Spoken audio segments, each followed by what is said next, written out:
আমরা শেষ করে মাঠপথে চলে যাব। আরও একজন বিশেষ অতিথি আমাদের মাঝখানে আছেন, আরিফ বিল্লাহ মহাশয়, ওনাকে বরণ করে নিচ্ছি আমরা।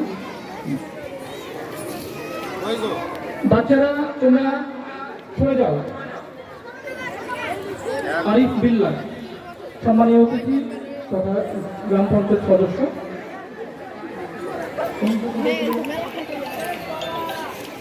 বরণ করবো আস্তে আস্তে, কিন্তু আমরা মূল খেলাটা চালু করবি। এবার আমি বরণ করছি আমাদের সক্রিয় একজন সংগঠক সজল মিয়াকে। আমি নিজে বরণ করছি, মানে যার উপস্থিতি উদ্দীপনার ভাবনা ছাড়া এই খেলাটা খেলাই হতো না। আমি নিজে কনভেনার হিসেবে প্রধান শিক্ষক 26 শিশুপুর প্রাথমিক বিদ্যালয়